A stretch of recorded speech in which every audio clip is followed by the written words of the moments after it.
بسم اللہ الرحمن الرحیم۔ ناظرین السلام علیکم، آپ دیکھ رہے ہیں صابر شاکر یوٹیوب چینل۔ آج ہے 20 دسمبر سال 2019 اور دن ہے آج جمعۃ المبارک۔ آج ہمارے پاس بڑی اہم خبریں بھی ہیں اور خوفناک بھی ہیں،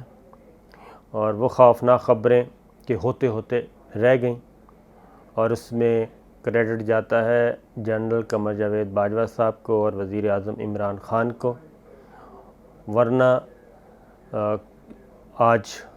پاکستان کا ماحول کچھ اور ہوتا، لیکن اللہ تعالیٰ کا شکر ہے کہ وہ نہیں ہوا۔ اس کی تفصیلات ہم آپ کو بتائیں گے۔ دوسرا ایک اور چیز ہے، انڈیا جو ہے وہ اس میں آگ لگی ہوئی ہے، پورے ملک میں دنگے فساد ہو رہے ہیں اور صورتحال مودی سرکار کے ہاتھ سے نکلتی جا رہی ہے،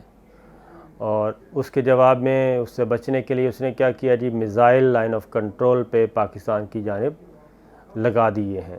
یہ ہمارے پاس خبر ہے پاکستان کے پاس کہ انہوں نے اپنے میزائل جو ہیں وہ لائن آف کنٹرول پہ لگا دیے ہیں، اور کسی وقت بھی کوئی بھی ایڈونچر وہ کر سکتا ہے۔ اس کے بارے میں بتائیں گے کہ پاکستان کی جواباً کیا تیاریاں، اور پھر سعودی عرب کے محمد بن سلمان پہ ترک صدر طیب اردوان نے بڑا کھل کر ایک الزام عائد کیا ہے، اور وہ الزام بھی بہت ہی خوفناک ہے، اس کے بارے میں بھی آپ کو بتائیں گے۔ تو سب سے پہلے میں آپ سے گزارش کروں گا کہ یوٹیوب چینل اگر آپ نے سبسکرائب نہیں کیا ہمارا چینل تو سبسکرائب کر لیں، اور ویڈیو پسند آئے تو لائک ضرور کیجئے۔ آپ کی طرف سے جتنی حوصلہ افزائی ہوتی ہے اس کا میں انتہائی تہ دل سے شکر گزار ہوں۔ اور تیسرا یہ کہ بیل آئیکن کو ضرور کلک کیجئے تاکہ آپ کے پاس تمام ویڈیوز بر وقت پہنچتی رہیں اور آپ حالات حاضرہ سے باخبر رہیں۔ تو ہماری کوشش، اگین میں بار بار کبھی کبھی وقتاً فوقتاً کہتا رہتا ہوں کہ کوشش ہوتی ہے کہ ہم خبر میں سنسنی پیدا نہ کریں، بلکہ خبر کو خبر تک، انفارمیشن کو انفارمیشن تک رکھیں، اور نتیجہ آپ پہ چھوڑ دیں کہ آپ خود بھی کوئی تھوڑا سا اندازہ لگائیں۔ اور اس لیے محض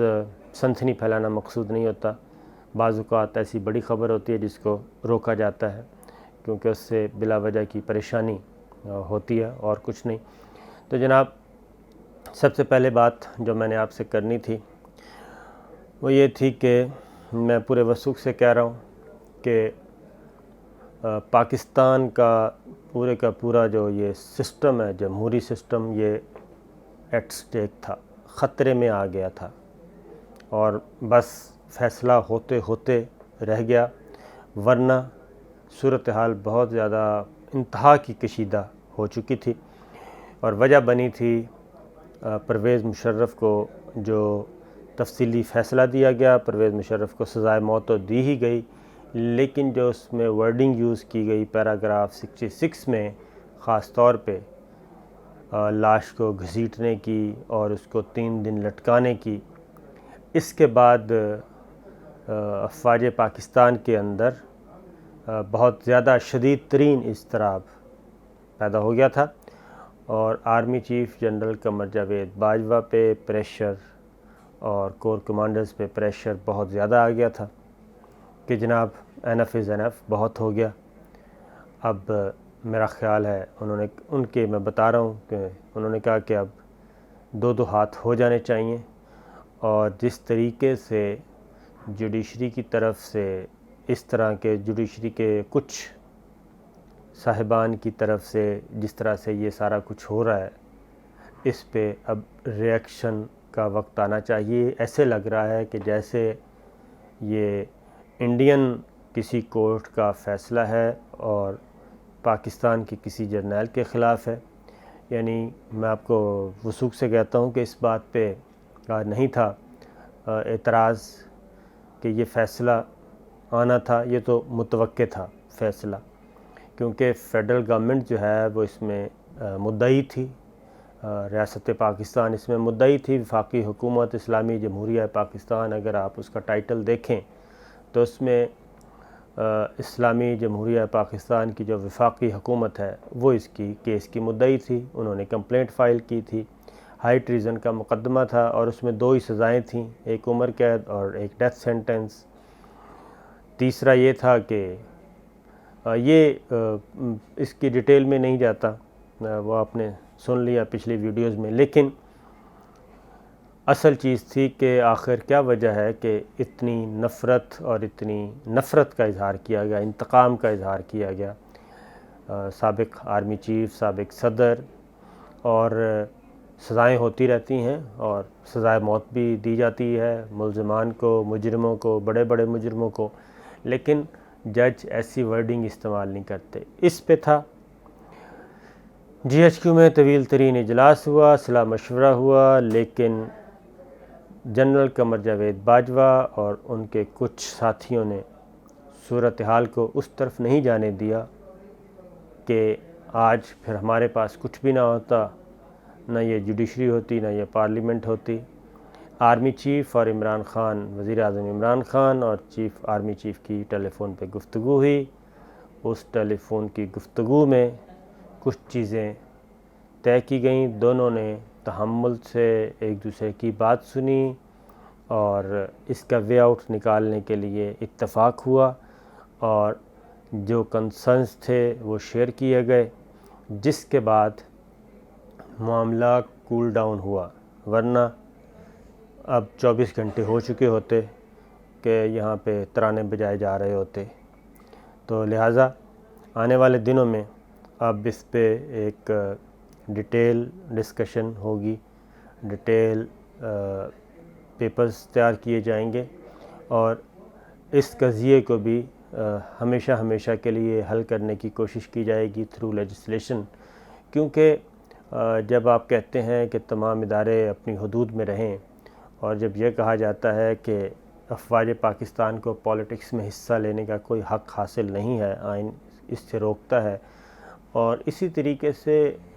پارلیمنٹ کا بھی ایک اپنا دائرہ اختیار ہے، وہ بھی اپنے اس اختیار سے باہر نہیں نکل سکتی، آرمی کا اپنا دائرہ اختیار ہے، وہ اس سے باہر نہیں نکل سکتی، اور اسی طریقے سے جوڈیشری کا بھی جو آئین میں ہے رول، قانون کے اندر جو کردار ہے وہ بھی متعین کیا گیا ہے، وہ اس سے باہر نہیں نکل سکتی۔ تو کوئی بھی ادارہ اپنی حدود سے جب بھی تجاوز کرے گا تو اس کا مطلب ہے وہ اپنے آئینی حدود سے نکل رہا ہے، اور جب وہ آئینی حدود سے نکلتا ہے تو اس کا مطلب ہے وہ بھی پھر آئین شکنی کر رہا ہے۔ تو یہ اس پہ بھی اسٹڈی اب آنے والے دنوں میں ایک اسٹڈی پیپر تیار کیا جائے گا کہ یہ الزام جو ہے وہ ہمیشہ پنڈی بوائز پہ لگا دیا جاتا ہے آئین شکنی کا، تو آئین شکنی میں تو پھر سب ہی آتے ہیں۔ تو لہٰذا خبر یہی ہے، آپ سمجھ گئے ہوں گے کہ کیا ہونے والا تھا اور کیا نہیں ہوا، اور صورتحال army chief general Qamar Javed Bajwa, کچھ ان کے ساتھیوں نے سنبھالی، معاملہ فہم ساتھیوں نے، اور وزیر اعظم عمران خان اور ان کے قریب ان کے معاملہ فہم ساتھی زیرک لوگوں نے سنبھالی، اور جس کے بعد پھر یہ سارا طے پایا کہ جناب ریفرنس فائل کیا جائے گا، پھر فیڈرل گورنمنٹ بھی سپریم کورٹ میں دیکھے گی کہ کیا کیا جا سکتا ہے، یہ ہوا ہے۔ اس کے بعد اگلا جو یہ تو ہے پاکستان میں، اور اگر خدا نخواستہ یہ سب کچھ ہو جاتا تو جو لائن آف کنٹرول پہ انڈیا کے اندر جو آگ لگی ہوئی ہے، وہ اس وقت آگ یہ لگی ہوئی ہے جناب کہ انڈیا کے تقریباً کوئی 70 شہر ہیں جو اس وقت آگ کی لپیٹ میں ہیں، دنگے فساد کی لپیٹ میں ہیں، لاٹھی گولی کی لپیٹ میں ہیں، اور جلاؤ گھراؤ سب کچھ ہو رہا ہے، اور یہ پہلا موقع ہے 1947 کے بعد کہ انڈیا میں مسلم جو ہے مسلمان وہ جاگا ہے، کیونکہ مسلمانوں کو دیوار کے ساتھ لگا دیا گیا، اور مستقبل کے لیے اگر یہ قانون بالکل رہتا ہے تو آنے والے 10 20 25 سالوں میں مسلمان آہستہ آہستہ اصل میں مسلمانوں کی نسل کشی کرنا مقصود ہے، کہ یا تو مسلمان تنگ آ کے وہاں سے ہجرت کر جائیں، کہیں بھی چلے جائیں، اور دوسرا ان کی نسل کشی کی جائے، ان کی آبادی کو کنٹرول کیا جائے، اور 20 25 30 سالوں میں ان کو بالکل مٹا دیا جائے، اور جو باقی بچیں وہ یا تو ہندوازم قبول کریں یا پھر مار کھانے کے لیے، مرنے کے لیے تیار ہو جائیں۔ لیکن اس وقت یہ ہے کہ یو پی، آسام، بنگال اور کیا نام ہے جی گجرات، اور اس کے بعد حیدرآباد، دلی بہت زیادہ، اور اس میں اب سکھ کمیونٹی بھی آ گئی ہے۔ جب یہ صورتحال مودی کی قابو میں نہیں آ رہی تو انہوں نے یہ کیا کہ لائن آف کنٹرول پہ انہوں نے میزائل نصب کر دیے ہیں، اور وہ کسی وقت بھی ایڈونچر کر سکتے ہیں،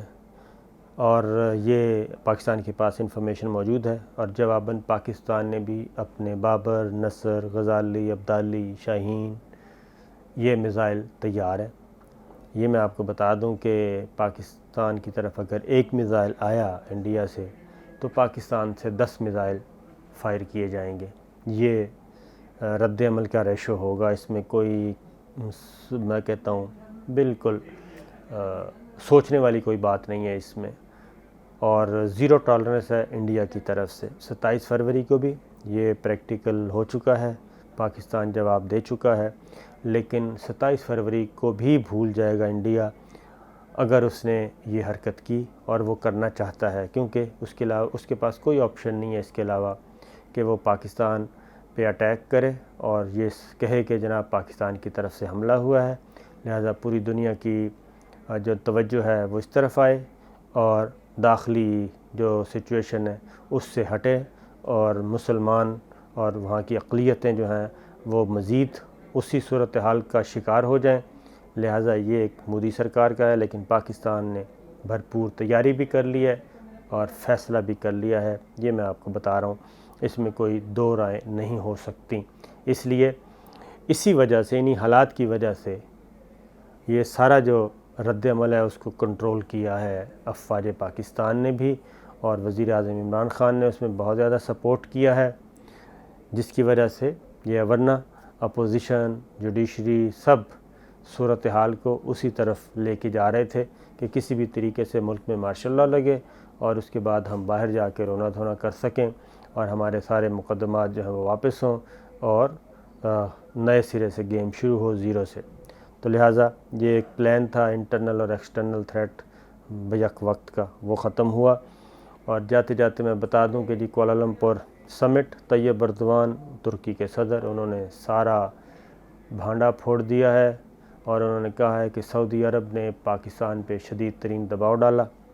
کہ جناب اگر آپ نے کوالالمپور سمٹ میں کانفرنس میں شرکت کی تو سعودی عرب جو ہے وہ پاکستان کے جو اسٹیٹ بینک میں پیسے رکھے ہوئے ہیں ڈپازٹس،